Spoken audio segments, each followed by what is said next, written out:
So this is Slick. All right. A nice little $1 indie game. Cool. Oh no, they're not all unlocked. I got all the way to here. Okay. Oh, I've seen you play this game before. It's all there is to it is you jump. You can't attack. Oh. And that's what it looks like to die. So it's kind of like Super Meat Boy in that it's like pretty forgiving about the death. It's just one of those puzzle challenges where. Oh, you can hop on them though. So you can hop on some enemies. Obviously, you can't hop on scorpions because they have a stinger, but you can hop on the ninjas. Makes sense. That makes it a little bit easier. They have multiple life, so you can eventually kill them. Oh, I got hit by a fireball. Oh, I was like, what happened? So we're gonna take turns. I'm just gonna sort of get warmed up a little bit here, and then we're gonna take turns. Then you're gonna throw me into the fray and see how I do, yeah? Yeah. Sounds not fun. Well, saying into the fray reminded me of this character in Princess and the Frog, which you haven't seen yet. Mm-hmm. Her name's Charlotte, and she's like trying to court the prince. She's essentially like trying to be the princess in the Princess and the Frog, and then Tiana actually ends up courting him or whatever, right? Yeah. But she's great because she like Tiana gets a dress messed up, and so Charlotte takes her upstairs. She's like a Southern belle sort of thing, right? And so she like gives her a dress. And then she, like, readjusts her shirt and goes, now into the fray! And then, like, goes back downstairs to go dance with the prince. Nice. And she's just, like, really great. And a really, like, interesting character. I think Leanna said she really liked her, too. Oh. That sucks. Yeah. Are there no checkpoints? No. Because the levels are pretty short. Yeah, it's just a really challenging, frustrating... I've gotten all the way up to the ninjas that are above me here. I didn't get past that section. As you can see, that's pretty close to the ending. But that was after a very long and frustrating... That was like years and years ago. So yeah, this is an indie game. I don't know if it's probably still available on Xbox Live. They don't usually take stuff off, do they? Do they? No, but we turned on... I said Xbox Live. Fuck. Spencer turned on the one. Well, now it will just be listening to us. Yeah. It really sucks because I just find that I end up separating my words a lot more in this room because I'm like really careful about saying anything to do with the Xbox. Fuck. Yeah. Xbox turn off. Yes. Did it work? Yeah. Yeah. I did it. Didn't have to change the input. The power of our voices. Yeah. So I'm gonna let you next time I die, which will be soon, Seriously? I'm sure. So the jump is fixed. You can't. It's not like in Mario where if you tap it lightly, you jump small and then you jump bigger each time. Okay. So the jump. You always jump full jump. So here you go. For Erin's first time playing, A is to jump. Nothing else does anything. Except for move, obviously. And you'll get the hang of the jumping a little bit. This is one of a few $1 sort of indie games that I've purchased. Protect Me Night too. Protect Me Night was $1. Breath of Death, which was actually a really good retro style RPG starring a skeleton. Okay. And all of your teammates, you get a vampire on your team, you get a ghost on your team. Didn't they make sequels and stuff too? No, there were no sequels, but you also got, I think, like a ghoul. Yeah. And but the guy who made it. Yeah, the guy who made it. The guy who made it went on to make Cthulhu Saves the World, which is an equally good. It's pretty much exactly the same style of game. When you say it's an honorary sequel, though, like. Yeah, it is. Yeah, in that sense. And in Cthulhu Saves the World, your team consists of a fangirl who loves Cthulhu. Or like you save her life at the beginning of the game. She's like, oh my god, you're so cute. And a few other... The idea is that in Cthulhu Saves the World, you're the villain, right? You're Cthulhu. Oh, okay. Right? The horrible monster who wants his powers back so he can destroy the world. It's like Santa Claus Conquers the Martians, exactly. Yeah. And you fight like the typical wizard, warrior... rogue team of heroes. They're like, we'll thwart your evil Cthulhu, and you just beat them up every time because you're like, get out of the way, I have stuff to do. I don't like this game. Yeah, I knew you wouldn't. Well, and you're like making me start out later. Yeah, on like the hard levels.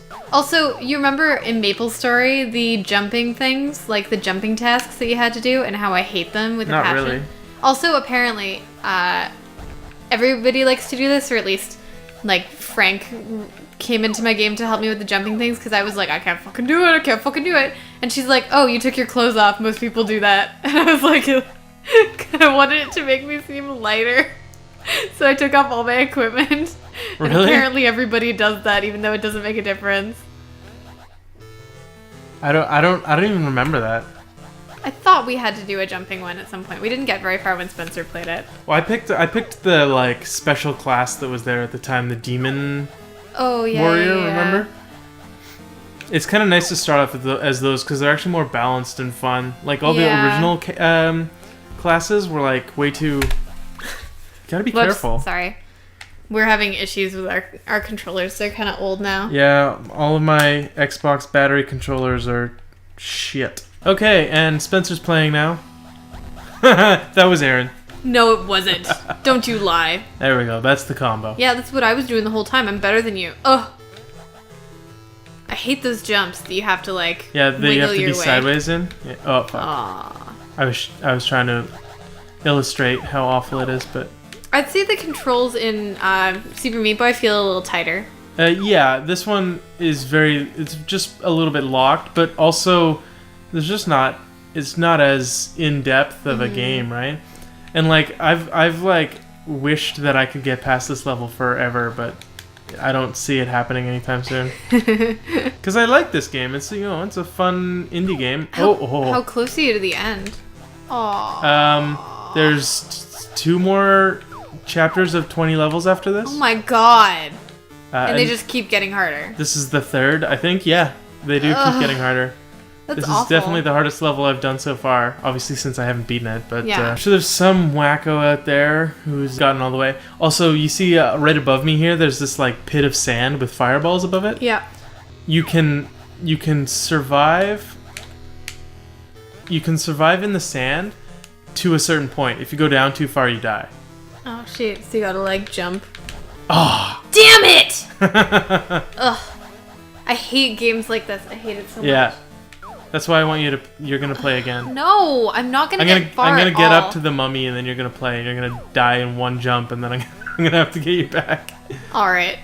If you can get up to the mummy. It is the kind of thing where you get progressively better as it goes on until you get to the point where you get so mad that you're doing poorly again. Where you start to get poor again, and then you never get good again. Yeah. And then you just have to take like a break for like a couple years, and then come back when you have a video game show with your girlfriend. Wow, that's very specific. Yeah, I don't know. Bitch. Yeah, don't you hate like? It's sort of like when you realize you're doing well at something and then you're instantly like, great, I'm gonna fail now. Mm-hmm. Like, you're like, oh man, I'm doing really well for time, and then something fucks up. Or you're playing a video game and you're like, wow, I haven't died in a while, and then instantly you die and you're like, damn it. So this is totally gonna be one of those games where you're like, man, I'm doing great, and then you're like, dead. Or like Assassin's Creed, and you're like, it's like, okay, I've done everything, I've done all the objectives, and then you're like, okay, I guess I'll just kill this one last guy here on the way out. And then you like bump into him wrong, and he like calls a million more guards, and then you get your ass kicked, and you have to start the entire mission all over again. Did that actually happen to us, or are you just making it happened? It happened a lot more in the first one. Yeah. Where depending on if you were good enough to fully develop Altair's abilities, you could get your ass handed to you way sooner. Because there's a few things that have made that kind of situation easier to resolve. Yeah. Specifically the smoke bomb. You drop a smoke bomb, and that gives you the opportunity to run away. And if you're surrounded by 26 dudes, all 26 are stunned by smoke. That's true. Or you could even try and sneak in some assassinations while they're coughing. Yeah. And then that'll make it easier if you want to kill them all. Do you remember the first time I played Assassin's Creed, how nervous I was about everybody? It was like, oh, if you run, people will notice you. And you were like, Erin, just chill out. You died. Yeah. Yeah. I think ever since playing GTA 5 and Saints Row, the 3rd, I've gotten better at like being like, it's okay if the cops are after me. Yeah. So it's like playing Assassin's Creed now. I'm a lot more chill about it. Yeah, well, even Assassin's Creed 4 is actually way more chill. Assassin's Creed 3, eventually they get kind of annoying. Assassin's Creed 1 is still the worst because they get more... as the game goes on, just the guards are all looking out for an assassin because you've like kind of made the news a little bit, right? Okay. Here you go.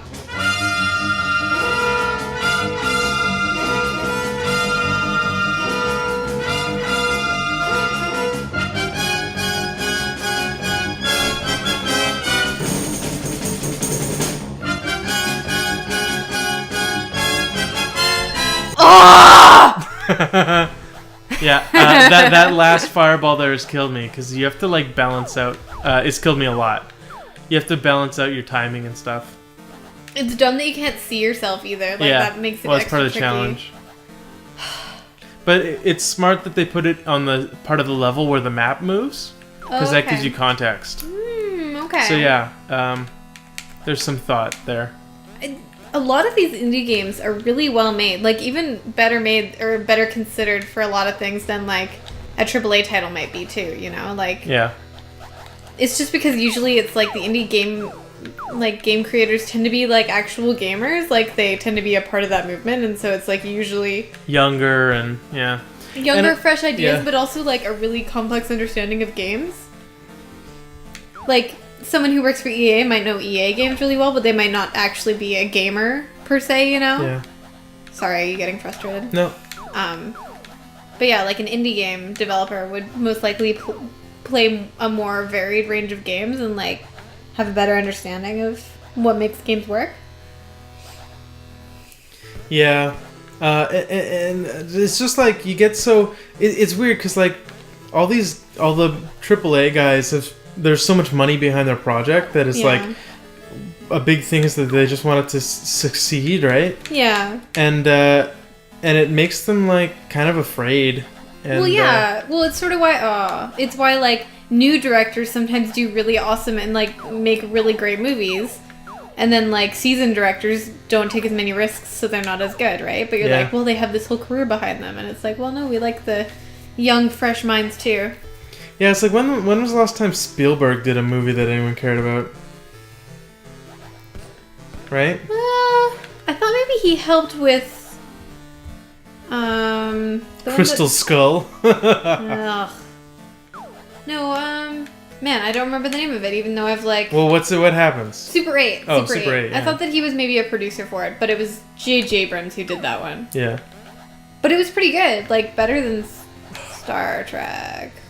Yeah. I think he'll do I'm okay a Trekkie, with... so I have my own problems with Star Trek. Yeah, I think he'll do okay with Star Wars, to be honest, though. Yeah, he's going already practical, so I was like, yes. That, and he's already like conceded. He said like it will not be lens flary. It's weird because it's like, well, I think we've probably already talked about it. How the lens flares that just happen are fine, but don't fucking add more, please. Like, yeah. You know, I'm not going to be where's such the light a purist. source for this lens flare? Yeah, you're like, this doesn't make sense. The light source is coming out of Spock's fingernails. Like, seriously. Well, yeah, he's a Vulcan. Oh, yeah, is that what he... Oh! You could have jumped. I know, I thought I was going to bounce on his head, and then I just didn't. Yeah, the worst part is how long these scorpions... Oh, right! You hit them on the front, and they die sooner. Oh! Yeah, that's how you get less annoyed by them. Yeah.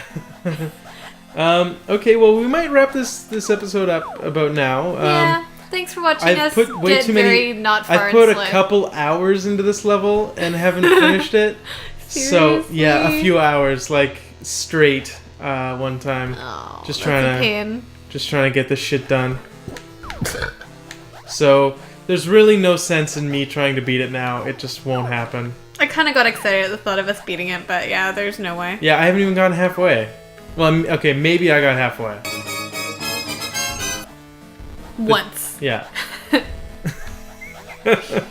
Can't make it over the first jump. Okay, thanks for watching.